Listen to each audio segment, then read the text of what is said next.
Who's late now? Who's late now? That's right. That's right. Raise your hand. Say it for the. Oh, Marty, who's late? Who came late today? Me. I even made myself look better than usual. That took me all of 3 minutes. To look this good? Just today. Just for Doctor. If there was one guest under the sun to really look good for today. That's what I was thinking. Sorry, Tarek. It is. Sorry, Tarek? Yeah, I feel like I didn't look as presentable for him or any other guest we've had so far.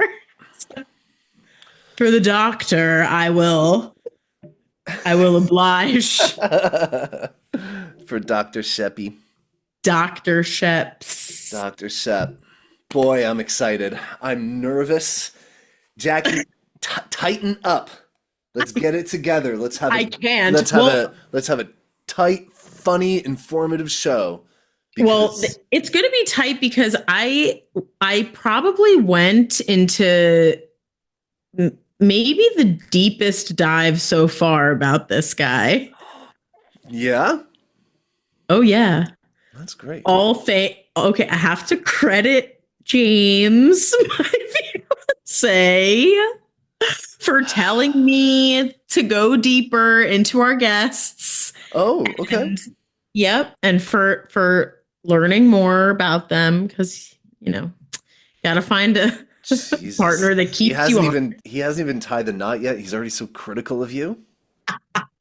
I mean, it's been 8 years, and if anyone knows me, they would know I'm equally critical of him. So, because, what would I be without being a giant pain in the ass?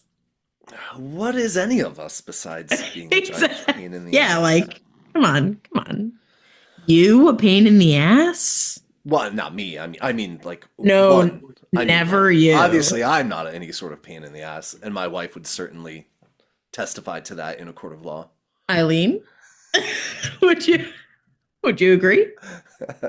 She's shouting at the speaker right now. I'm sure she is. But I'm very excited. I think if you're going to ask someone to spend the rest of your goddamn life with you, you better just be honest right away and show your true colors. Yeah. No sneaking up on anybody. There were no secrets. There were no secrets. No characters that you're playing. No multiple personalities. No multiple or if there are multiple personalities, cool. Let me just meet all of them before we. Yeah. Please don't hide any. Don't hide. Let them all come out.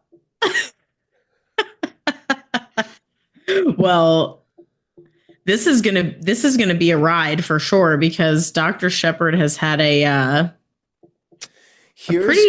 pretty notable career so far. I'm saying so far because I feel like more is to come with him. Well, and we're going to certainly talk about it today, but he has just embarked on what will sort of be the capstone on an incredible career, which is his 11-year Bach fiasco. I don't know what else to call it.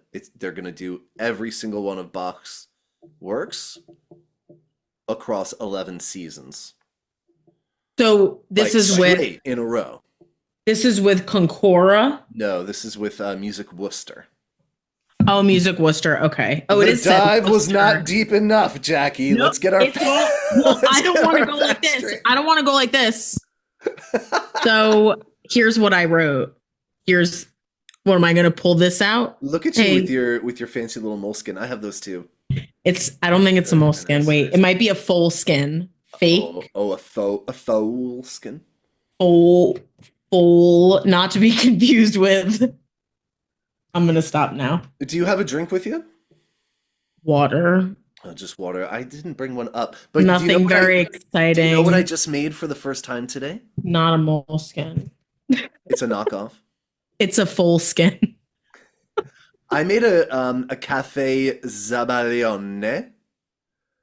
Excuse me, you made the So I'm what not gonna that butcher the is name. you take an egg yolk with sugar and you Oh, basically whip it up into this custardy kind of thing, and then what? you pour an espresso, you pull an espresso shot on top of that. And it was amazing. And it was super de duper nostalgic for me because when I was a kid, this is just a Polak thing. Oh, I can't wait. There's a This is thing that you give to what I kids want. at night. It's called kogiel mogiel, and it's literally just an egg yolk with sugar, and it's just whipped up, and you give it Can to I your say kid. that? Wait, say that again. Kogiel mogiel. Kogiel mogiel. Oh, oh, oh. Kogiel mogiel. Kogiel mogiel. That's pretty good. It's hard. I feel like my mouth can't go like that. And, when I think of just my very earliest memories, like No. 2 years old, 3 years old, they're of like our little house in Chicago and my mom making those for me every night before I went to bed. It's like a bedtime thing. Yeah, yeah. Wow. Do you do it for your children? No, no, because I kind of forgot about it. It was just kind of off my radar. But Oh, maybe we'll try. They've got their own little kind of routine for this. bedtime things. So wait, it's just an egg yolk with sugar? Yeah. You gotta send me that. My thing froze. You gotta send me the ratios. It's just a take like you basically Oh, just take the egg yolk into the bottom of the cup, and then as much egg yolk as there is, you do the same amount in sugar. So it's just a 1-to-1 ratio. oh wow. And whisk, and that's it. You don't cook anything. You have to whisk it if you have like a tiny whisk or just with a spoon, but you have to do it for maybe 5 whole minutes. It's really hard. You have It to makes like, yeah, I think I know what it does. Oh wow. until it's like a white kind of creamy color. You Huh. get most of the yellow out. Then you Wow. don't get the salmonellas. Oh, So right. the sugar and the heat from the whippage, Whip. sexy egg, kills the salmonella. How appropriate for what this episode may become. Um, Sexy egg. Where's our sexy egg, the by the egg. way? He does wait. He does have a like maybe an egg-shaped head. That's so rude, Jackie. It's Jesus, we're gonna have so to cut fucking this rude. out.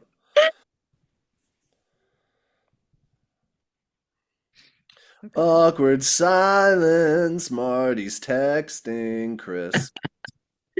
Dr. Shepard, where are you?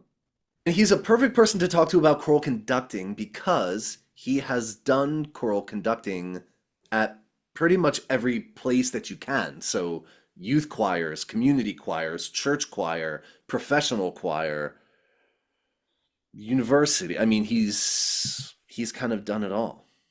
Our special guest is here. Shall we admit him? Yes, right at 3. Good done. Look Good at that. done. Well done. Good job. At exactly 3 p.m., logs in Dr. Christopher Mm, Shepard. very excited. Oh, in the flesh. Hi, Jackie. You've only been a voice Hi. to me up until now, so it's very nice to see you. Yay, it's great to meet you and see you too. I'm super excited. And am Yeah. I the only one that's glad that Marty's hiding those ears of his? I mean, has anybody else said that out loud or No, No, but no, it's only you. only you've only been on for 20 seconds, and that's like the most perfect thing you could have said. It's Oh, the wait, one thing I'm insecure about. Yes, we're maybe recording, that's aren't why. we? I mean, oh, we're recording right from the beginning. I'll show mine just to just I come from those are lovely. I come from a long line of you. men whose ears keep growing, and like my grandfather, he was very little, and we'd have to hold him by his foot in the wind because it would just be lifted up by its ears. It's brutal. Just call me Dumbo. No. Jackie, by the way, absolute props to you for being a teacher. I was a teacher for 20 years and I absolutely loved it. But I have to Yeah. say, like so Thank many you. former teachers, I don't think I could do it again in that way, in Mm, that 7 in the morning till sometimes 9:30 or 10 at night way. Although I yeah. think about, but that's what I did for 20 years and thought nothing of it. Right. It's Yeah. just I'm a machine. I just, at this point, really. But, there are some days where I'm like, fuck. And then, and then I just make myself feel like a giant. And I go in there and I'm like, sit the fuck down. But I don't actually say sit the fuck down. I just think it. See, I now when think I started teaching, you could say that I know the good old days. once a year, and you had to have a really good reason for it and be like, oh my God, did he just say the F word? Mm. I guess speaking of teaching, to start out, since we started diving in already. So I was reading about you. And one of the things that I saw was that you were inspired by your high school choral director. Yeah. Oh. Who was she? What did she do? I think that if you were to do and I imagine maybe they have done this, a poll of every professional musician, behind probably 80% is an individual like that. And it's funny, Jeremy Denk, the really phenomenal pianist, and particularly Phenomenal. rock, I did a Zoom with him like this, having listened to his memoir. And in his memoir, he talks about all of his piano teachers. And he's also super, super smart. But I was fascinated by how specifically he remembered things that they did. Yeah. So Pam Perry, who taught me at Montpelier High School, but also in the middle school there. This is in Vermont, very much a small town boy. And then she went to the Hart School of Mucus. Hart School of Mucus. She always called it the Hart Pool of Mucus, as undergraduates are so incredibly creative. The Hart School of Music, which had an amazing choral program. Yeah. And she studied there, got a doctorate, taught there for a bit when I was there. And then she ended up at Connecticut, Central Connecticut State University. And the really cool thing is, since coming back from Australia, we reconnected, and she, for several years, sat on the board of Concora, my pro choir in Hartford. Yeah. She's one of these people. First of all, she's a really fine musician. And I think that's always the thing for those of us who become musicians that grabs us. Like, we know that this is a no bullshit person, that when she said, you've got to do it this way because it's the right way to do it, you don't think for a split second, oh, is there another way? So great choral program. Also got everybody involved. I mean, I obviously was a little dorky music boy, but like the football players were in the choir, and the chamber choir was incredible. I think that it was a choral program of 100 in a school of less than 500. So one of those programs. But she was also a piano teacher. And as Marty can attest, I'm a very, well, let me put it this way. I choose very carefully what I play in public so that people say, oh, wow, he must have been a good pianist back in the day. I was never a good pianist back in the day. I was an incredibly lazy pianist, except that I could sight read anything. And she was on to me from the second lesson. And it was a love-hate relationship in the piano lessons, because I loved her and she hated teaching me. And I wouldn't practice, but I loved music. It was like she didn't know what to do with me, because music was so integral to who I was. I don't have a nice voice. So I was in the chamber choir, but I was never going to have solos. And then one day she said, have you ever thought about conducting? Isn't that crazy, Jackie? She says this to a 15-year-old. And I think it's because I would constantly ask questions about, oh, like in choir, why did we this or that? And she knew that I didn't know till later in this year that she was leaving. She left at the end of my sophomore year. So I think that, and we've talked about this since, that she understood this was going to be her legacy. Yeah. And she let me, Marty, I don't even know if you know this, she let me conduct the Hallelujah Chorus, which our high school choir did every year. So it is, you say tongue in cheek, we'll talk about Messiah, but for me, it is so weird that my initiation into conducting, and I never looked back. I formed my own choir with my friends in high school. I was one of those people. Jackie, I don't know if you were like this. I know a lot about Marty's background. Did you know from a really young age this was you? No.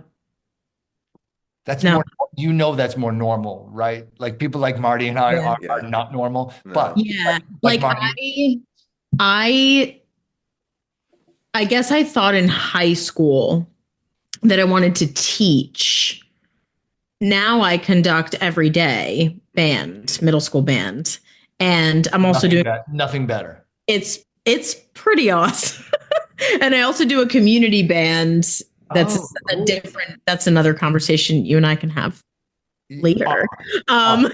So but I yeah, in high school for me it at first it was just about helping kids. Like I just love helping young people, which is when Marty told me about the idea for this podcast. I thought, hell yeah, like this is definitely what I want to do. And this is what we need in the world. I think, music is so great for so many reasons, but I mean, that experience though, and then just your teacher saying, do you want to do this? And then you're like, yeah. And then you do it forever. And I do it forever. It was Right. my grandfather with the huge ears. It's really funny because I only really reconstructed this later. Um, this is what a dork I was, that my father had this amazing voice. So both he and my grandfather were professional singers. But in Vermont, what does that mean? My dad had done some singing away from Vermont. But like my grandfather had a radio show in Burlington. He conducted the big church choir in town. But by the time I came along, that wasn't really part of their lives. It was their identity, That was but it earlier. wasn't part Yeah. of their lives.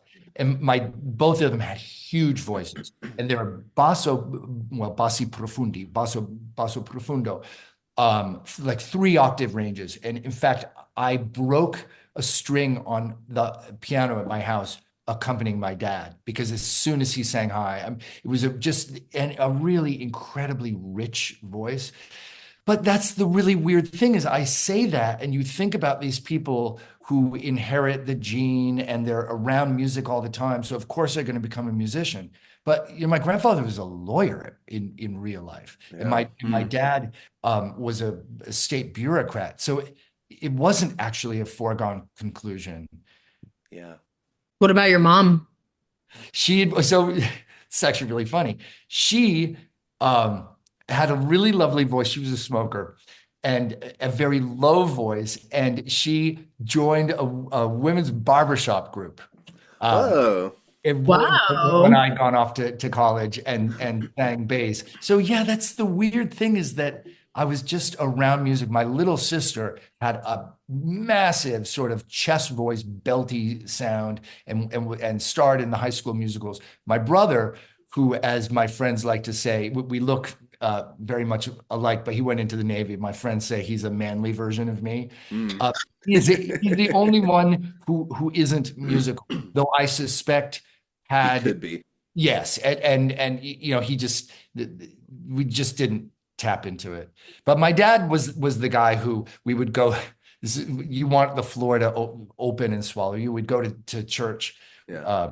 and we would stand in the back row, and he would sing the hymns full voice in this really big reverberant Catholic church, and everybody would turn around. And when you're a kid, you think, oh my God, they're turning around because they think this is terrible. And the truth is they're turning around because it's beautiful. And what's this guy doing in the back row of the church? Oh Right. boy. The answer is going on. He Wow. knew what he was doing.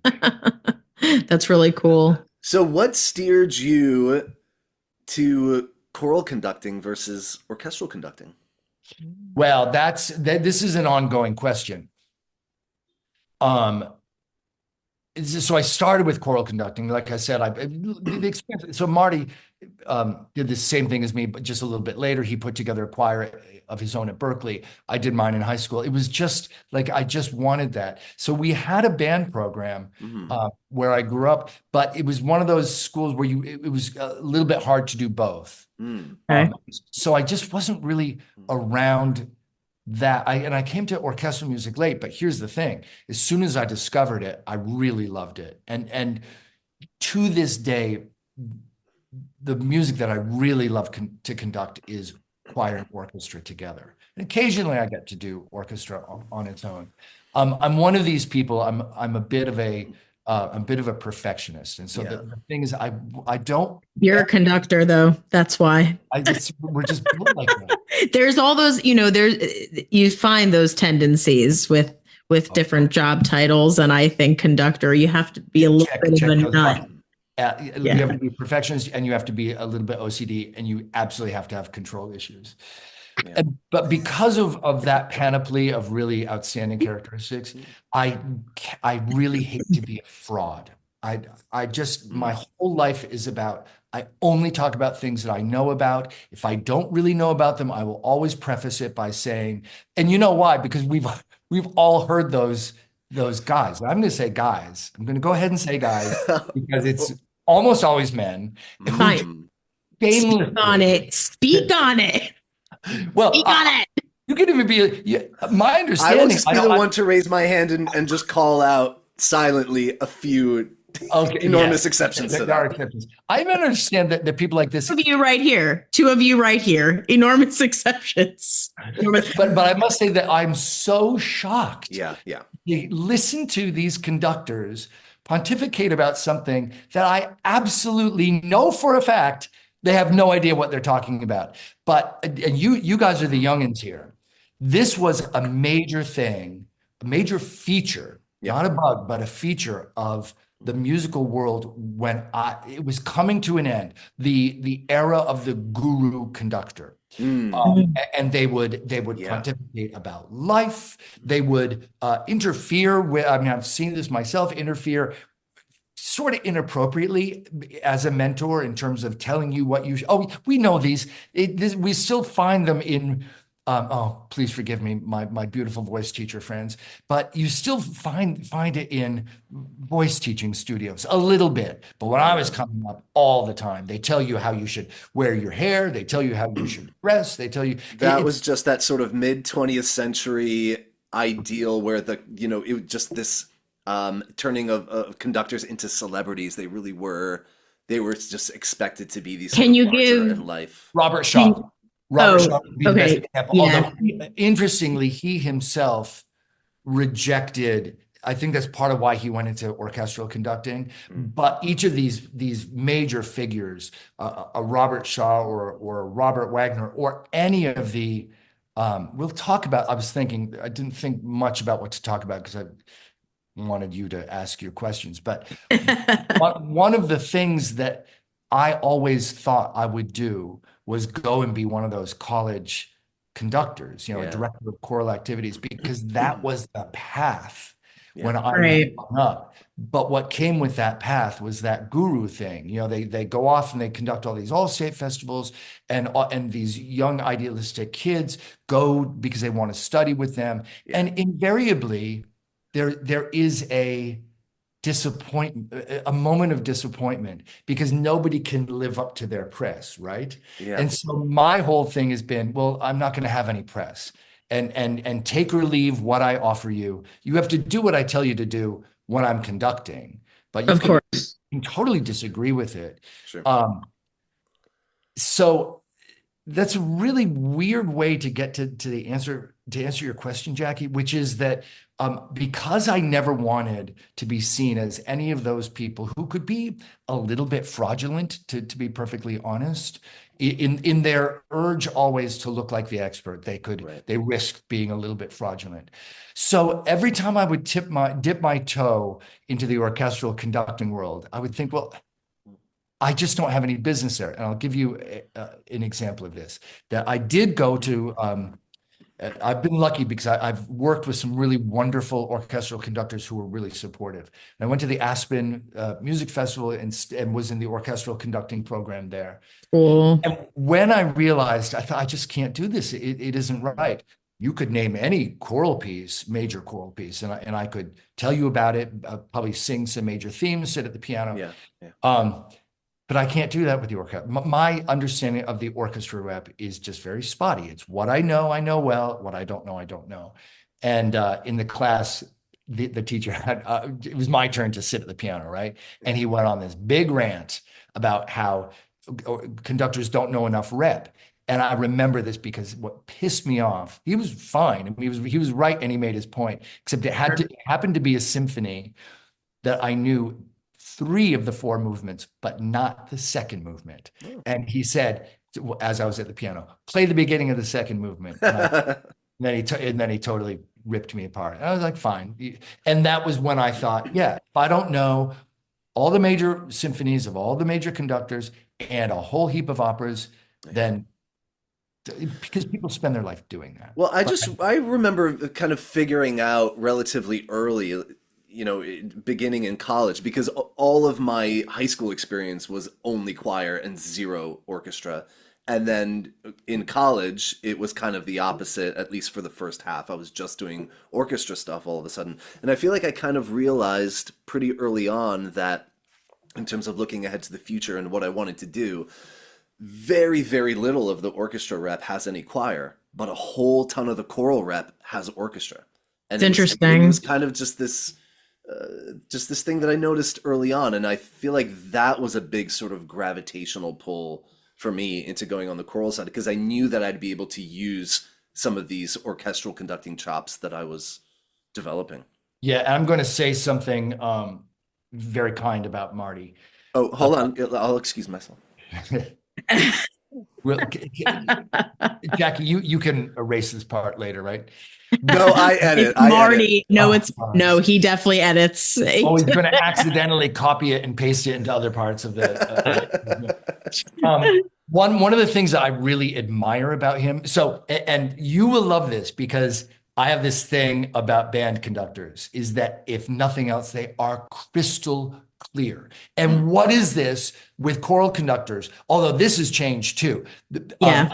It's been part of the evolution. The other thing about that guru stuff, and I'm not going to name names because I'm so respectful of my colleagues, but Sure. some of these guys, by the way, they were all guys, would do these things, and like they're famous for and you put your elbow like this and it changes the sound, and you put it on in their hand, and there is not an orchestra in the world that could follow them. And I'm like, what are you doing? Why are you reinventing this whole technique that we have? Yeah. And I'm a huge believer. Like, I have these gestures that I do that, at least in my mind, make the choir sing better. But I find that just absolute bullshit, total guru-y, and also just sort of forgive me, but narcissistic. That is a narcissistic thing to say. This fundamental, look at me get all worked up about this. Love it. Keep going. I love it. Yeah. Fundamental technique that has served generations of musicians. I alone will fix it. And so in any case, I always said when I will go out and do these master classes with choral conductors, I will say, would you mind just conducting like a band conductor, just for like a minute? Yes, like, yes. Giving a beat, would that be okay? Without the flourishes and the curly cues. And so, which does have its limits. Although the funny thing is, in my lifetime, band conducting has become much more orchestral in its scope, and band, to be fair, has become. I feel like we skirted the whole compliment thing. Can we get to that? Go back. I was trying to. Hey, I actually forgot about it, Marty. So very, go back and very play it elegantly. Just Marty, if you go back and play that at half speed, somewhere in there is a compliment. Go ahead. Yes. What I love about Marty's conducting, and it actually was a light bulb that went on in my head. Do you know, Jackie, who I think actually, what genre of conductor pulls all of those things together is the studio conductor. And somebody like John Williams or somebody like Marty, because the thing is, it has to be absolutely crystal clear. But it also, if it's just the facts, ma'am, then you do risk that it's going to be a little bit anodyne. You've got to do a little bit of something, at least, of course, that brings something out. And the first time, Marty, that I saw you properly conduct, which was that Beethoven concert, I thought, oh, that's what we've been thinking all these years, but didn't have a word for is this is studio conducting, which is a really wonderful combination of all of it.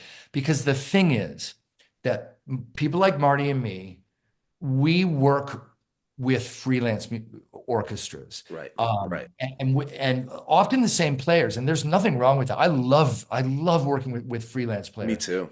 But what there isn't is that corporate sense of, oh yeah, when Shepard or when Sedek does that gesture, this is what it means. Right. And the Messiah that I have that have now finished, that Marty is picking up. What I loved about that group is these are some of New York's best freelance players. These people are really A-level.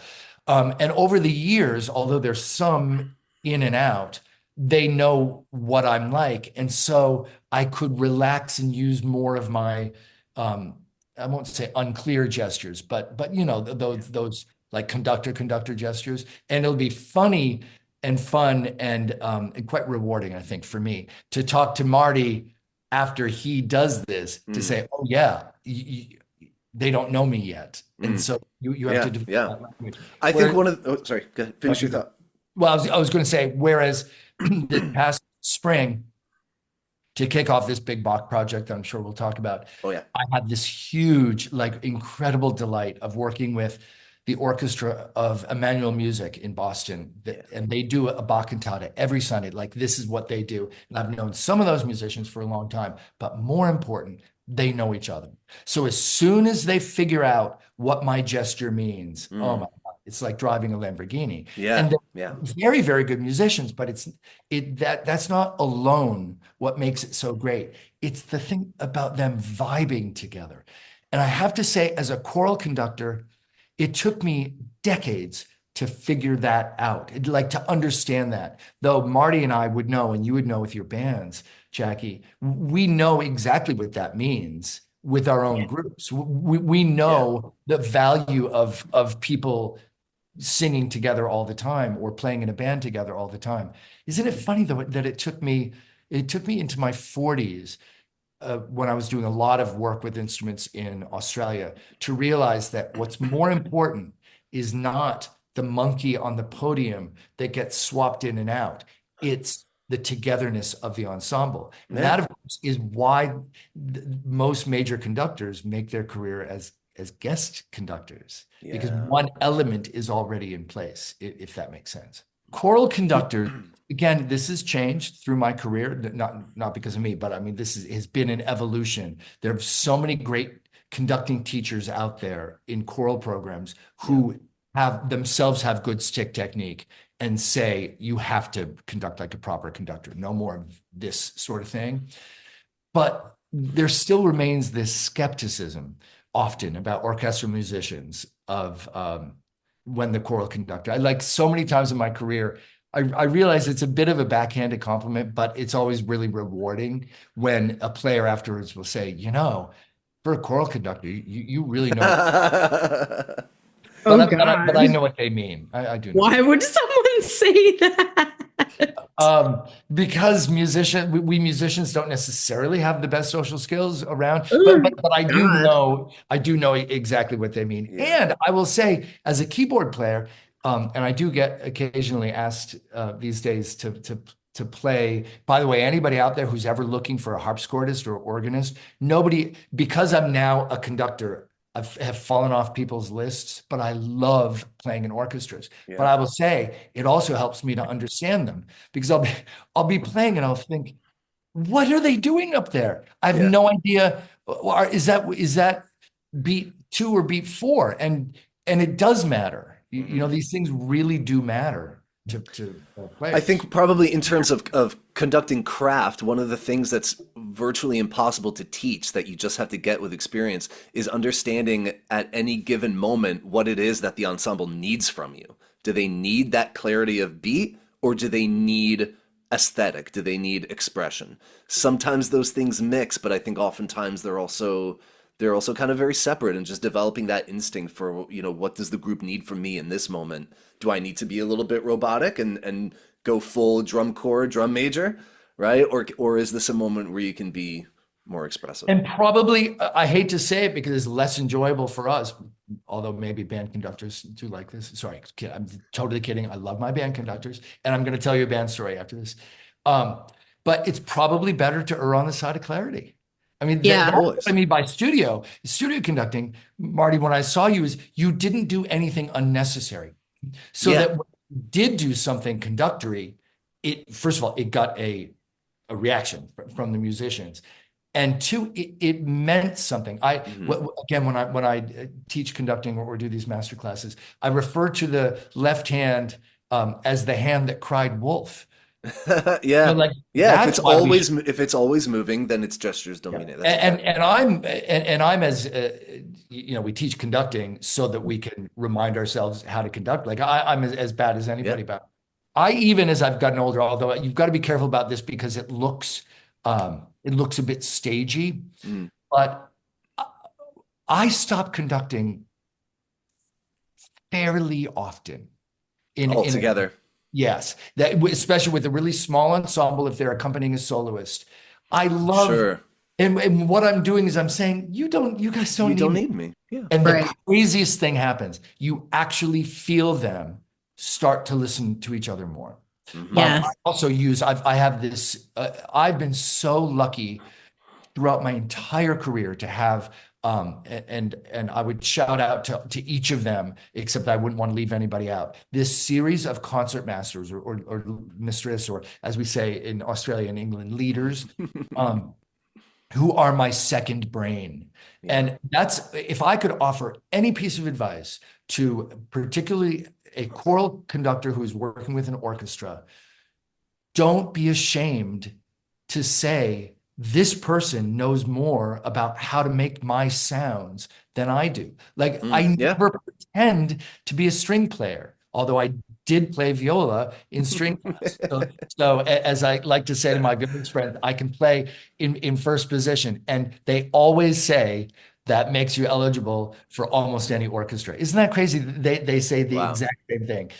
So at least like I know how the sound is made, but I never presume. And what you do, or what I do, and they are always happy to do it, is you say to them, listen, do you know what I really love to do? Is that if I have in mind a certain sound, and it's not really coming across, can I tell you what I want? And can you play it two ways? I mean, I don't say all of that. This is just what happens in the heat of the moment. Oh, this is brilliant. They'll say, do you want this or this? And almost always, I prefer one or the other. I do have to say, not to be totally fraudulent, in the heat of the moment of rehearsal, if you aren't sure and they're both acceptable, just choose one because it isn't time to get into the weeds. And I will tell you something that I've learned about string players. Don't open in rehearsal if you don't have a lot of time. Don't open it to the floor because they're each great players and they will each have an idea about bowings or about articulation. And so you do have to hold on. And again, Marty, oh God, two compliments in one. But I think you got this at Berkeley, but you also have this as a composer. If you don't have an idea about what you want something to sound like, you shouldn't be a conductor. That's actually that is job number one. The monkey waving is job number two. And it's why you could have, when I was at Hart, I had the most amazing experience in my senior year. The great violinist Yehudi Menuhin came and did Beethoven's Ninth with us. And because I was a smart ass undergraduate who's going to be a conductor, I was very dismissive at first because his conducting he was not a band conductor, let me put it that way. But then I realized after a couple of rehearsals, this guy knew everything he wanted. And as soon as people got used to what his waving meant, just this incredibly profound experience. Well, I think we need to remember that the gesture, and again, I think this comes back to the ego and the narcissism that pervades our profession, unfortunately. But the gesture is a means to the end of the vision. Yeah. So I'm so glad that you said that because that's so huge. If you need to be a person who has a sound idea, who has an aesthetic and a taste and a vision for what that needs to sound like, then it's just the craft and the mechanics of how you get that. And one of the things that building a bridge between this is a perfect way to say it, Oh, absolutely. And the Absolutely. way that I was trained in orchestras, but this was from a film scoring perspective, this is a little bit different, but the point remains. If you write the word achingly in the part, they will play it with their own human imagination. And that is much more effective and powerful than a lot of what you would do gesturally. So I think, if you are just a little bit egotistical about it and you feel like it's too much about you, you're going to be putting a lot of that onus on what you look like and what things you are doing gesturally. Yeah. And I think that that's a problematic path. You talk about the bridge, Jeff. I'm going to combine these two things because both of those things are really awesome. One of the things I love to do, and it's interesting because you see on their face for a split second, like, oh, I don't usually get asked to do that. I mean, in any of these orchestras, even if it's just a regional freelance orchestra, these are people who have music degrees and have played all the great solo repertoire. Let's not kid ourselves. Just because somebody happens to be sitting at the back of the seconds does not mean that they haven't played the Mendelssohn Violin Concerto. Right. And so one of the things I like to say is, just in this section, just bring your musicianship to this. I'm not even going to tell you what to do. Just bring and there's something about hearing those words. The other thing, I mentioned Jeremy Denk, who's one of my favorite Bach pianists. Another very favorite Bach pianist is Simona Dinnerstein. Incredible player. And she is just branching out now. She's formed her own small chamber ensemble, and I think she's going to end up as a really great conductor. For now, leading from the piano, but she's just got this incredible musical brain. And I sat in on a rehearsal just to check balances, and she said something that I say, but when I say it, I think, God, I hope they don't think I'm an idiot. And when she said it, I'm like, oh, great. Well, I know she's not an idiot. Yeah. And this is in Bach that, the tricky thing about Bach is that he didn't put many markings in at all. Right. Jackie, you're a wind player, right?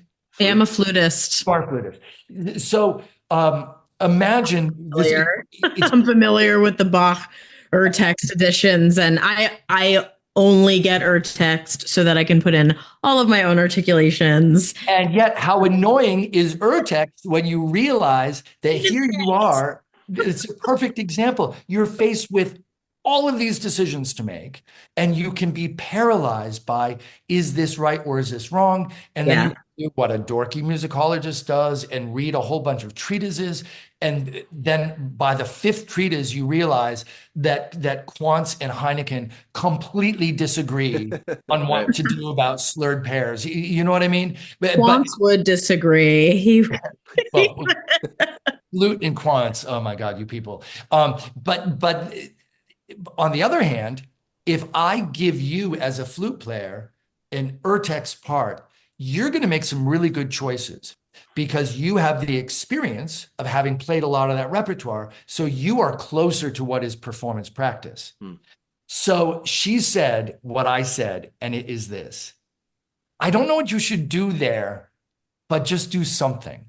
And it totally changed. I actually said that before on the podium. I'm not really sure what's going on over there, but just make it better. Or like something like that. Something like that. But you're giving them, whether it's middle school band players or these players who you can imagine who lines up to play with Simona Dinnerstein, right? Absolutely. Serious player. It doesn't matter who you are. What you have been given is a sense of agency. And I contrast that with these. I keep throwing them under the bus. Most of them are dead, so it's okay. It won't hurt. It won't leave them up. But you think about these, and they did make great recordings of all this choral music, but they rehearsed like they would do a 60-minute program and rehearse all semester, like rehearse these pieces, like the Poulenc motets, for example, within an inch of their life. And now we live in an entirely different world, which is much more, by the way, like the British world. It's one of the ways. I don't agree with all of the ways in which the Britishization of the American choral scene, it hasn't all been good for us. But one way in which it has been good is those cathedral choirs can read anything. Yeah. And so they will read something down once and then give a great performance. I mean, it's a church service, great performance. Of course, Yeah. what they have is a standardized national tradition, so that what they don't have to do is talk about what kind of sound to make. Yeah, you know what it reminds me, because I do know a little bit for my sins about the band repertoire, and it's the difference between like that English Collier band tradition versus like the Eastman, Hunsberger, like incredibly burnished. You're speaking my language now. Yeah. Oh, yeah, and I'm fascinated, but that Eastman Wind Ensemble, I'm totally Oh, fascinated. they're one of the best there is, but they have a very specific sound no matter who is conducting them, truthfully. Like Fennell, Hunsberger, Scatterday, any conductor that they have, they play in a very specific way, like any great orchestra. Honestly, the New York Philharmonic is going to play the way the New York Philharmonic plays, no matter who's in front of them. I mean, there will be different elements to their playing, but there is a sound. But I guess with that, would you say that is that where your fascination with Bach is? I mean, what has, I guess, getting into this, because I feel like this can go really deep for you about Bach. Yeah, we need to be careful here. Yeah, I mean, but I think it's first of all, Jackie, I'm contractually obligated to use this voice when I talk about the music of Johann Sebastian Bach. So the funniest thing, so I actually cannot get past sound, and that is because I was trained when I went to Hart. This guy Jerry Mack, who is the end of, I wouldn't say that he wasn't a guru because his personality wasn't like that, but he had this incredibly specific sound. Now it's a sound that would be considered old-fashioned now, but I'm really glad because that I had that experience, because first of all, when I do Brahms, it sounds like Brahms. I mean, the problem with the Britishization of the American choral scene is, so we used to say back in the day, don't sing Bach like Brahms, because everybody used to sing Bach like Brahms. And now my point is, well, what are we doing? Then why are you singing Brahms like Bach? Like Brahms is literally full-throated, vibrato laden, very rich, real ping to the sound. So I'm really glad that I experienced the last gasp of that tradition. And then at Yale, studying with Marguerite Brooks, who was such an avatar of the new school. And she actually, I suspect that of everybody who's out there as a choral conductor these days, she is probably trained more of the top tier conductors. Yale just happened to be that program. I snuck in totally by accident. Of course, I may have, my parents may have slipped her some cash. I'm not sure. So I understand both of those scenes. But what I got from Jerry is not his sound, although I will use it for some things, but that there is a sound. You should have a sound, just like Marty said before, that if you don't have a concept of the sound you want, you shouldn't be in this profession, and how to get it. And also, I've worked, James Jordan, who has now been at the Westminster Choir College for decades. Yeah. He was a really young, like a 30-year-old, brand new college professor at Hart my last year. So I got to work with him, and he's somebody who has a million techniques to get a sound out of a choir. My problem now, and I'm going to get to Bach, is that because this Oxbridge choral sound has come over, which is very little vibrato. It is, not to be too dorky, it is a slightly higher laryngeal position. You don't actually need a great deal of vocal training. You have to have good ears, and it tends to be a smaller voice. A lot about intonation, like a pure intonation, and great intonation is great, but you do need to remember something. flute player will get this as opposed to a clarinetist. If you never use vibrato, then you can have perfect intonation. Vibrato is literally imperfect intonation. Yeah. So you can say to me, yeah, my choir sings perfectly in tune because I don't let them use vibrato. And I'll say, congratulations, every time you do Palestrina or Eric Whitacre. But what are you doing? Brahms, perfect intonation meant something within the parameters of using vibrato. Of course, yeah. So as you might imagine, my love of Bach was really complicated by my love of proper vocal technique. I know that you guys had Karen Driscoll on, who's one of my favorite sopranos. He sung for me, terrific voice teacher. I don't presume to be a voice teacher, but I've been a coach for many years, and I know a thing or two about the voice. It's not really great for every trained singer to sing with no vibrato with their larynx high. It's just not good for them. If you've got a bigger voice, and you can only do it for so long anyway. That's exactly right. So I do love, and I will go on record, that British sound with Bach. It just seems to work. However, there's absolutely nothing in the treatise repertoire literature that says that those guys are right. It just happens to be that our concept of, oh, Bach must have sounded like this because they were boys, is entirely based on the way that Sir David Wilcox, a giant to me, had his boys sing. And the truth is, I taught at a boys' school in Sydney, Australia, took literally 1,000, I had figured that out at one point for an article, took about 1,000 boys through their voice change.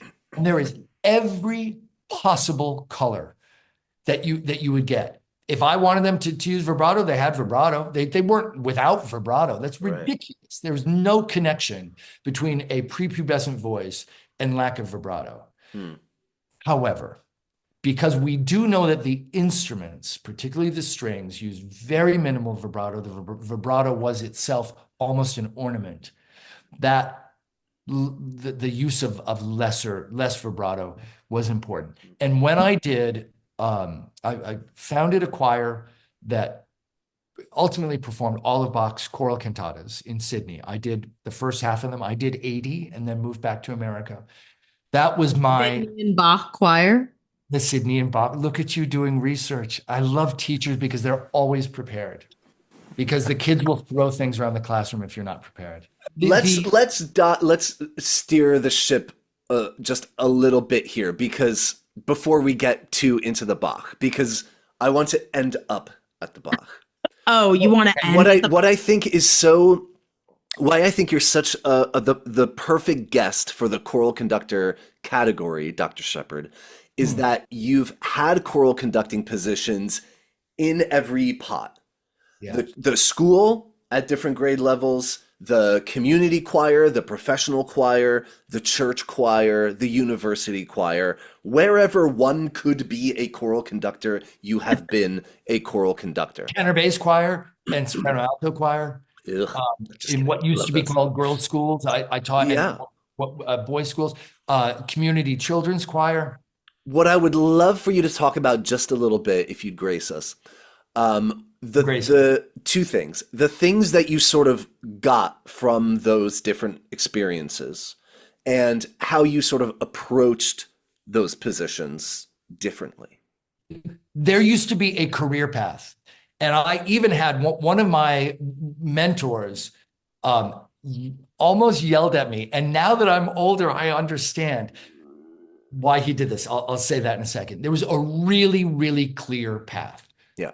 Undergrad music education. Yeah. And then you teach maybe even middle school. Mm-hmm. Marguerite Brooks, the most elegant person I've ever met, taught in an inner city middle school. Yeah. And I don't think I'm making this up. I think one of the boys peed against the wall in her classroom. Sounds right. I'm not making that up because I just so badly want it to be true. It sounds right. We've all been there. Right. And then so you start middle school and you wait for the high school guy to die, or you go to another district. And when you had your high school job, you would have something on the side, either a church job or a community choir. Yeah. Sometimes both, depending on, I mean, I'm a workaholic, so I would did both. And then around the age of 30, having built your program, having had your choir sing at ACDA division conference, which mine did when I taught at Taft, you would then go back and get a DMA in conducting or in music education, and then you would go to the college level either as music education department or choral conductor, band department, or best case scenario is a school where you could combine both, and then you do that and you do the stuff on the outside. And I remember saying to, and I won't mention because he really was a really great guy, and this was so out of character for him. But I thought, oh gosh, I really stepped on a nerve here. Nope. He said to me when I was graduating from Hart and about to start at Yale, he said, "So what are your plans?" And I said, "Well, I'm going to get the master's and then stay on and do the doctorate at Yale," which I didn't end up doing. And then I'm going to go teach college. And he slammed his hand down and he said, "No, you're not. You're going to pay your dues like the rest of us did and go teach high school." And it turns out he was exactly right. But I thought, oh, right. I'm an arrogant asshole, which at that age I really was. I mean, that was the first time that I realized maybe there are things I shouldn't say out loud. And I have gotten better about them. But I realized it was a really arrogant thing to say because Jackie and Marty, nobody was too good to do all of those things in those days. Yeah. And if Maggie Brooks can be in a middle school classroom with a boy peeing against a wall, then Chris Shepard certainly can. And it was a wonderful sort of comeuppance. Yeah. And that is, in a sense, my whole mantra about teaching and about making music. Be able to do, actually, isn't that amazing? That ties it all together. Mm-hmm. Like beautiful. I love, even more than when I go out and do all-state high school choirs, which I really love. Do you know what I love, but I have fallen off the list now? I love to go do middle school regional choirs. You've got to be able to do all levels, all kinds of music. But you should, if you're really going to be a special musician, you should have something that you do. I won't say better than anybody. I don't do anything better than anybody, but as well as the people who are approaching the top tier. Yeah. And I think that when we're like that, we inspire the people that we work with. My second headmaster, so Rafe Townsend, is the one that Marty knew, and he had been head of English at Eton and a headmaster. But the one that I then worked with, who funded all the Bach, was a great keyboard player, PhD from Cambridge in classics, and he had taught there, and then came back to Sydney. He used to always say, but he would do in assembly, as Aristotle used to say, and all the boys would laugh because, first of all, he has all of Aristotle memorized, wow. and he would always quote. And I was inspired by that because, you know something, you don't feel talked down to by somebody like that. It's not pretentious, is what you're saying. Not pretentious. It's saying, hey, if you had time to know all of Aristotle, you would know all of Aristotle too. But since I'm the dork here, let me. Yeah. And that's how I feel about Bach stuff, is that I want to be the Bach whisperer, not to the professionals who know more than I do. And there are plenty of those. Like, I would never presume to tell Jeremy Dank or Simona Dinnerstein how to make their Bach better. What I want to do is make people who already love music, but for whom Bach might be a little scary, because we unfortunately have made him scary the way we've made Shakespeare scary, to say, this isn't scary. If I can do it, you can do it. Yeah. It's just that I've taken the time to read all the books about Bach. This is stuff cool. But more often than not, I precede, like John would say, as our friend Aristotle used to say, I'll say something like, well, don't get me started because you know how much I love Bach. And they sort of laugh or groan, and then I'll wax philosophical. Well, there's Sorry, No, I no, no, know I finish. look better in the dark, but give me 1 second. Oh, the light. He's turning on the light. Oh, I hope that's, I set it to flattering. oh yes. Oh, look how much more handsome you are all of a But sudden. don't Look even, at you. don't even. Funny. Don't you think that Well, one of that's the where really I am. great things about being a conductor, and now for me, 20 years behind you, I'm you know, staring down the barrel of that 40 mark. You know, there's that old adage about books that, you know, well, the book hasn't changed, but I've changed, right? You know, I'm kind of in that point now where I'm starting to get, you know, those third, fourth, fifth performances of these great masterworks. And for us, the great joy of what we do in terms of being that interpretive vessel for the delivery of that work, I'm really enjoying now coming back to these works that I know that I conducted the first time 10, 12 years ago when I was still awfully green and thinking way too much about myself. Um, and knowing where the pitfalls are, knowing where the little traps are, but also knowing where the little Easter eggs are and where where the opportunities for special moments are. Um, so I can only imagine what this feels like for you now coming into these Bach cantatas with all of this experience behind you.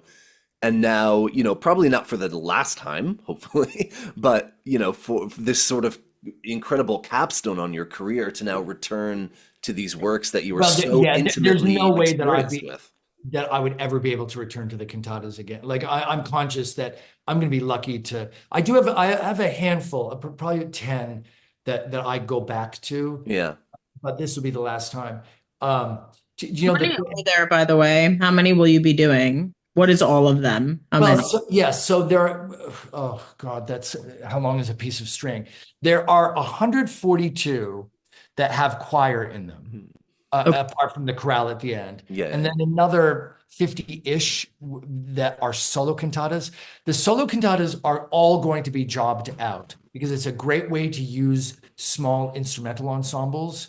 And we've Yeah. got a few that we work with. Also, Emmanuel Church in Boston, who I've mentioned before, that orchestra, because they do a cantata every Sunday, one concert a year, they're just going to bring 3 of their solo cantatas over. Perfect. Yeah. In terms of the choral, yeah, it's funny, Jackie. I've thought about this. I will probably conduct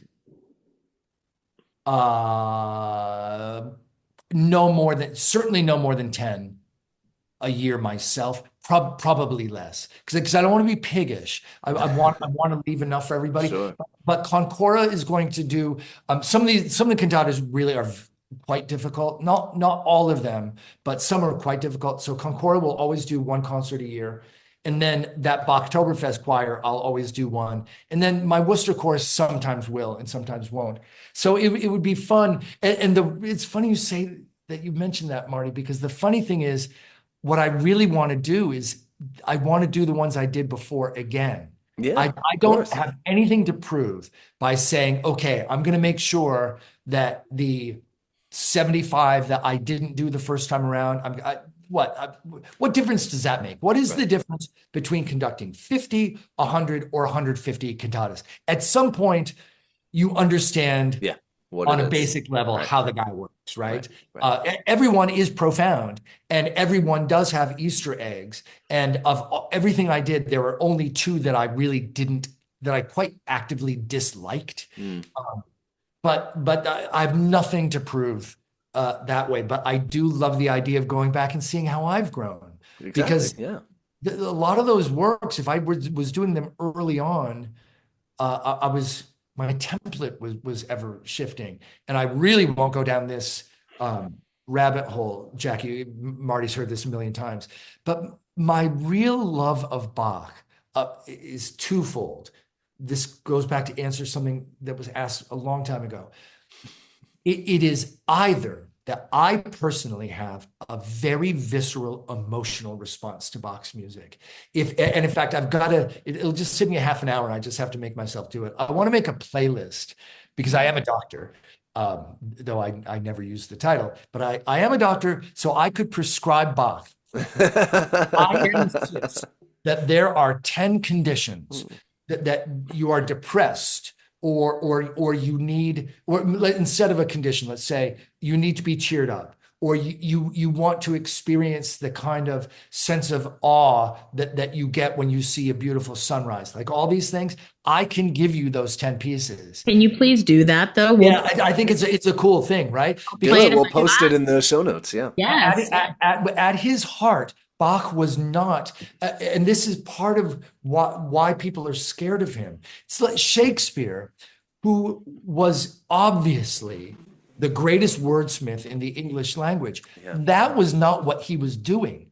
He was forcing people to have emotional responses to what he was writing. Yeah. Bach was the exact same.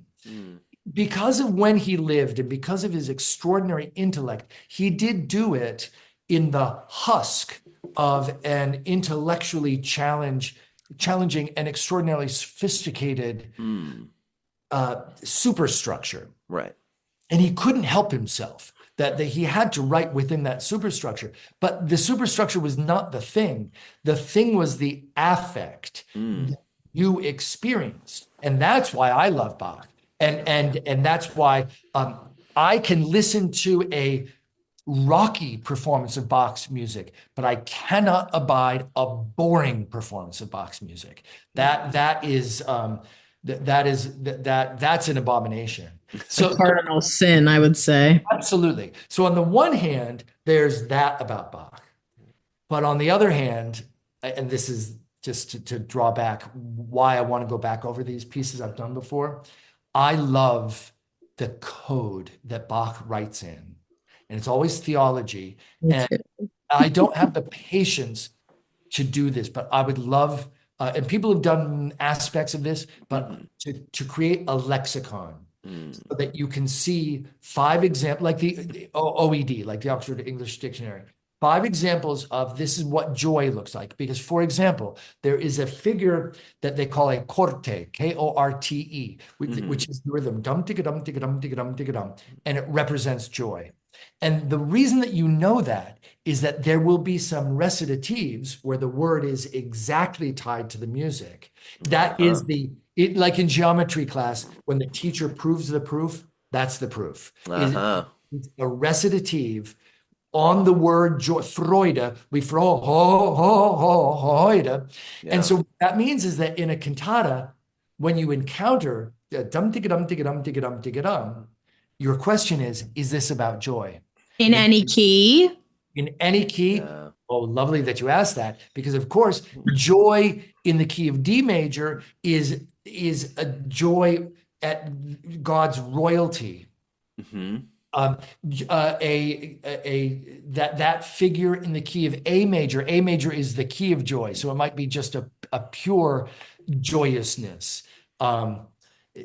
Key of F major will often be about what is pastoral. So it might be the joy of the shepherds, for example. But that aspect of stuff, that's the lover of language in me, and the lover of symbolism and symbology. I always say that it's totally like Dan Brown, Da Vinci. Oh yeah.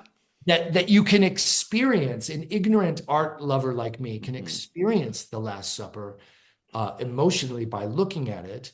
But then he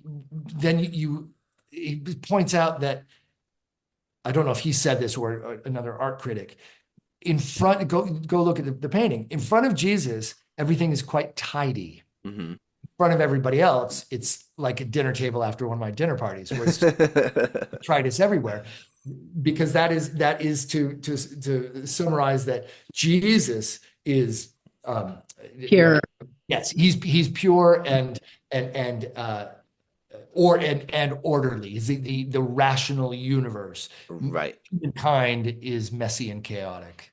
Well, and you and I have nerded out about this before in terms of, my relationship to Debussy, because what Bach is to you, Debussy is to me. And I also love that, all of that hidden sort of numerology and his use, and Debussy being labeled as an impressionist, people have this knee-jerk reaction that it's very just sort of abstract and it's whatever, and everything is just a whim.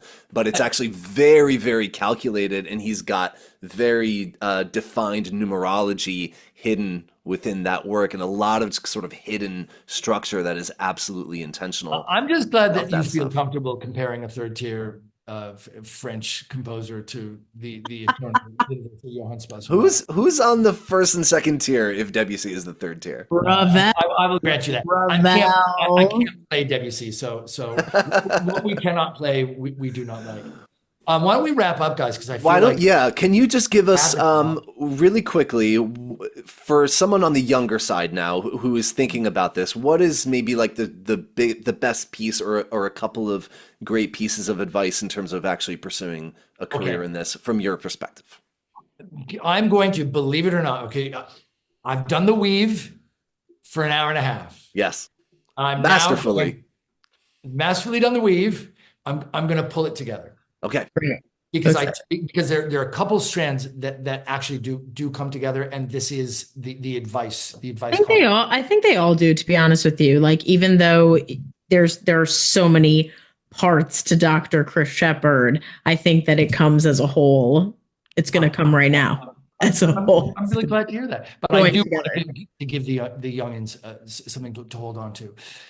You have the benefit. I had to explode my conception of what my life was going to be. And it happened for two reasons. One is what I said, that the trajectory that's been imploded. Some people can do that, and good on you. If you do what my great friend and mentor Pam Perry did, and do all those steps along, if you can find those jobs along the way, great. There's absolutely nothing wrong with that. I think it's going to be increasingly hard. And I hate to say this, I think that the days that the gravy train is over of people making a really solid living in academia, because I think that universities will, even if they keep a tenure track position, you will be paid at a very low level for too long before it pays off. So I'm just going to say that.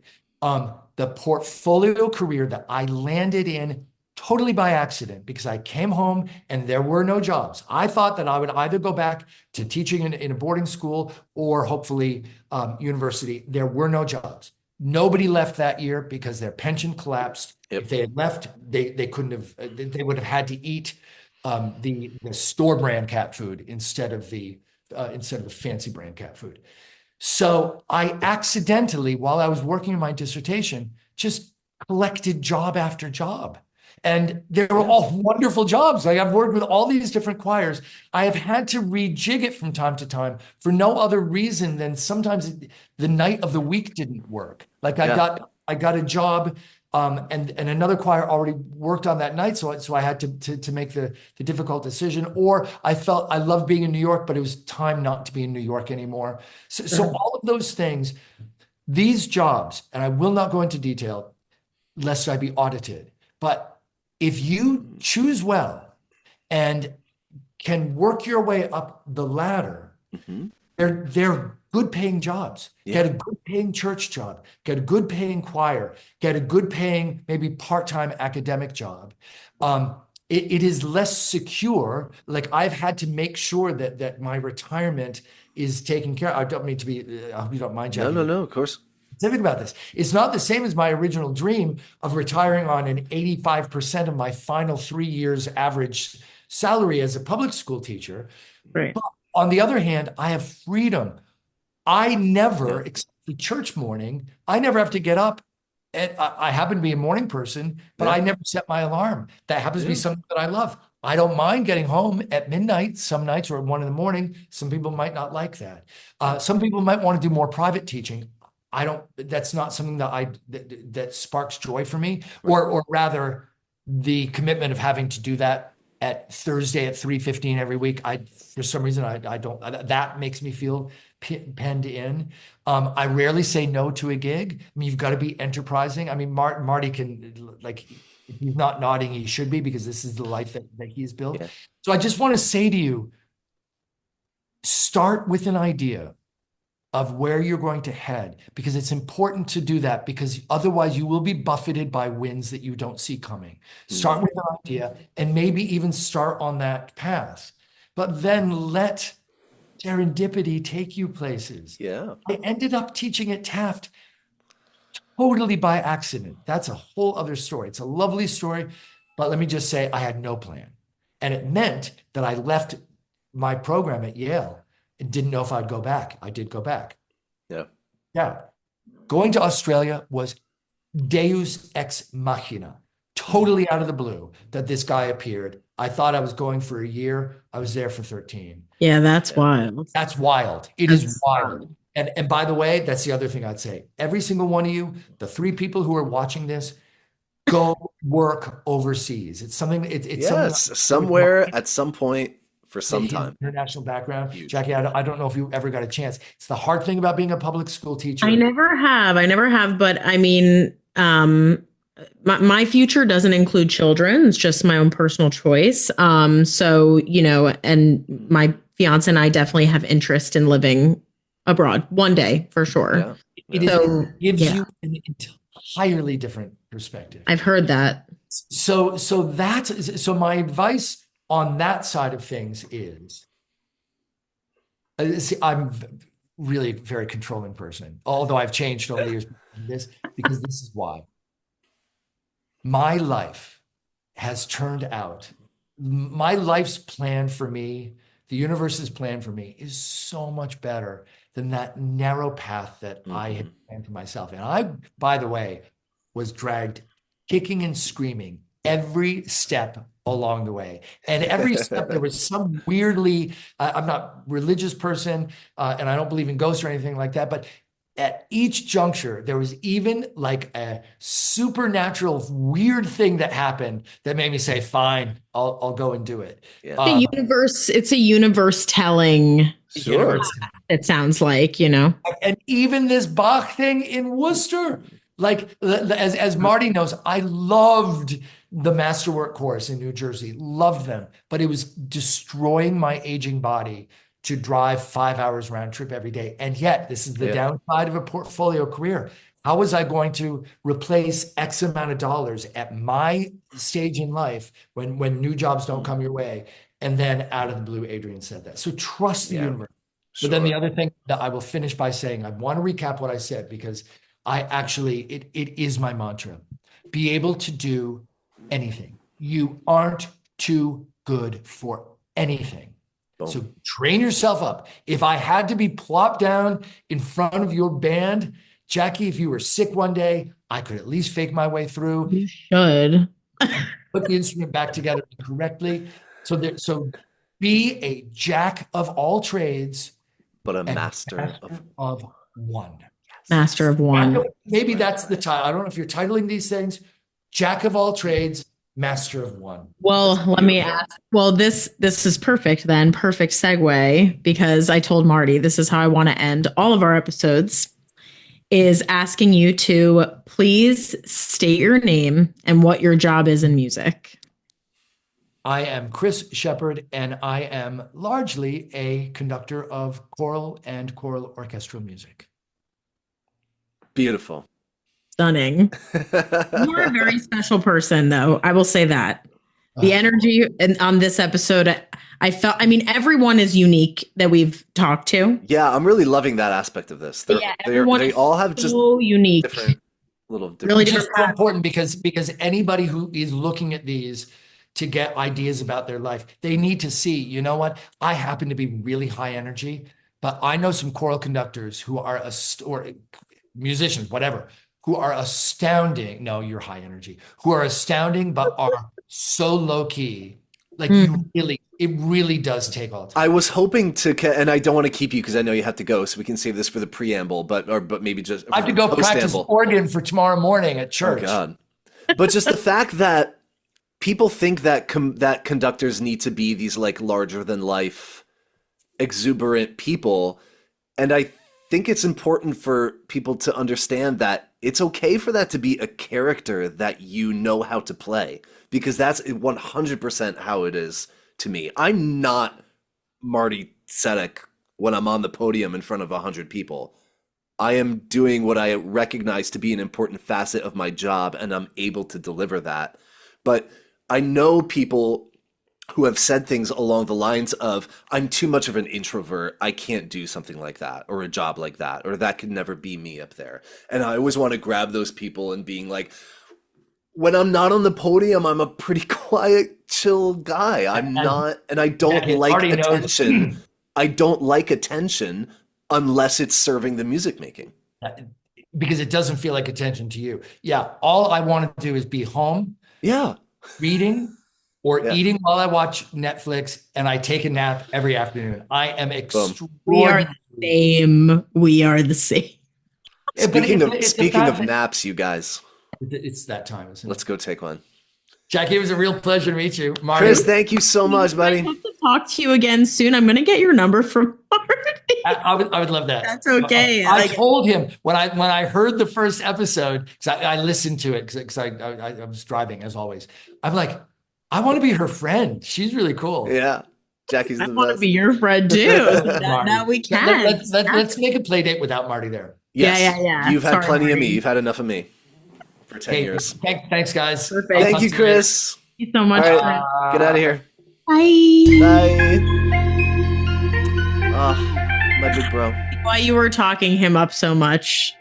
He's just the best. He is the best. I want to go sing in that Worcester. I know. He's a lovely to sing for. I bet. Yeah.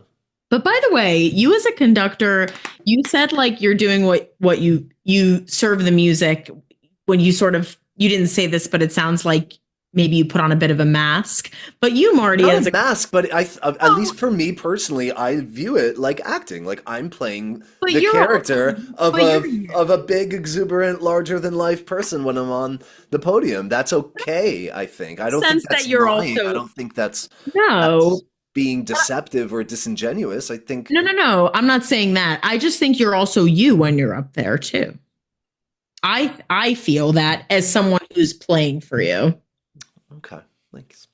In a sense, like, but I just think you can't be up there and be demure and tiny and quiet. You won't get what you need out of. No, but I think there's a place for that, though. Sure, in rehearsal.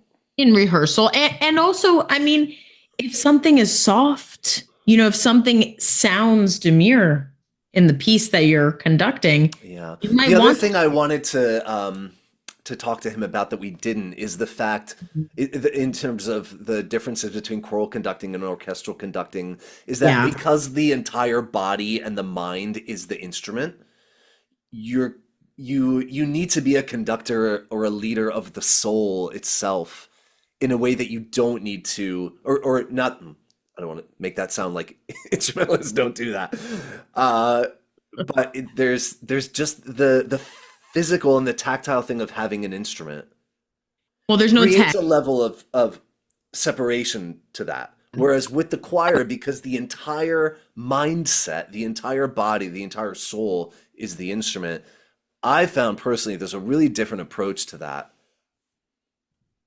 I would agree. There's also no text, I think there's text when you're singing, and yes, like you said, the sound is coming out of the body, out of the mouth. It's different than blowing air into a horn or putting, But I think that ties in importantly to that idea of that for choir conductors. I think there is more of that responsibility to be a more, let's say, inspiring persona on the podium.